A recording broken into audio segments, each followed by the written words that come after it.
ॐ हिरण्यगर्भाय नमः। ॐ मरीचये नमः। ॐ आदित्याय नमः। ॐ सवित्रे नमः। ॐ अर्काय नमः।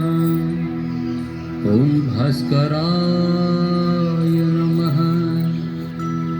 ॐ मित्राय नमः।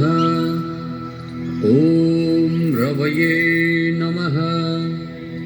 ॐ सूर्याय नमः। ॐ भानवे नमः। ॐ खगाय नमः। ॐ पूष्णे नमः। ॐ हिरण्यगर्भाय नमः। ॐ मरीचये नमः। ॐ आदित्याय नमः। ॐ सवित्रे